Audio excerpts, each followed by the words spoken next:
for today's vlog, magluluto nga pala tayo ng sinigang na isda ngayon. So, ito yung isda. Ayan, hindi ko alam kung anong isda to. Sa inyo. Paki-comment na lang kung ano yung isdang ito. Meron na tayo dito.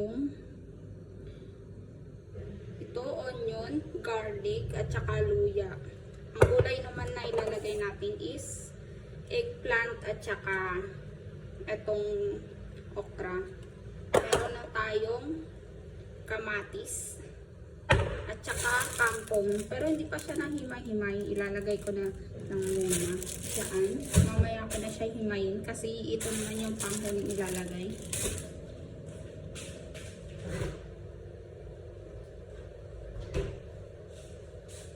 Ito naman pala yung pang-asim. Ito yung nilalagay nilang pang-asim dito. Ayan. Tamarind paste siya. So, naantay muna natin uminit yung tubig bago natin ilagay yung ibang. So, ayun. Kumukulo na yung tubig. Pwede natin ilagay yung sibuyas.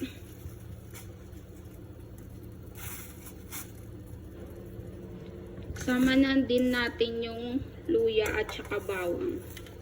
Luya. Sabi ni tita, wag daw mawawala ang luya kasi para matanggal yung lansa ng isda. So, ayan. Antayin natin ulit kumulo ng ilang minuto bago natin ilagay ang sibuyas. So, ayun mga mi, kumukulo na siya. Pwede na natin ilagay ang sibuyas. Mag-aantay ulit tayo ng ilang minuto para mailagay na natin ang isda. So, ayan, kumukulo na. Pwede na natin ilagay ang isda. Ayan. Sasabay ko na rin ang talong at saka okra para sabay na silang maluto. Kasi madali lang na maluto ang isda para hindi siya madurog.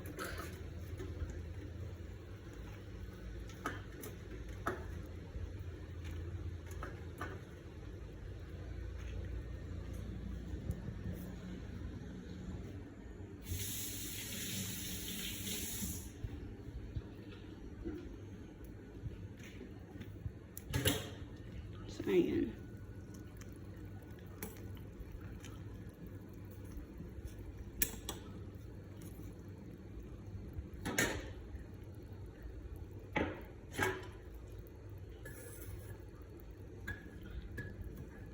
Lalagyan na lang muna natin ng asin. Titikman na lang ulit natin siya mamaya. At dadagdagan ng pampalasa na patis at saka tamarind paste. Yan. So, ayun guys, nag-aantay lang tayo ng ilang minuto. So, ilalagay na natin ang ayan, tamarind paste.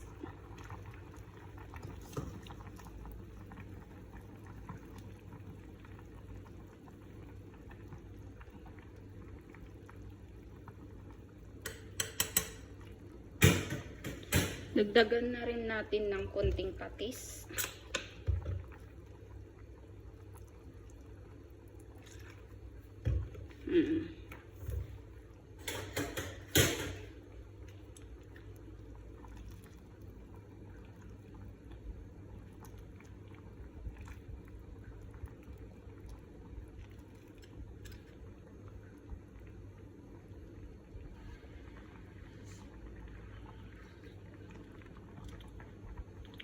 Yeah, okay. Kunting kangkong.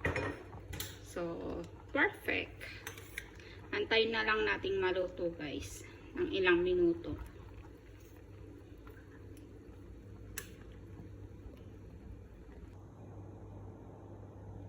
So, ayan ang ating fish sinigang mga mi. Luto na. Ayan, umuusok pa. Tcharam!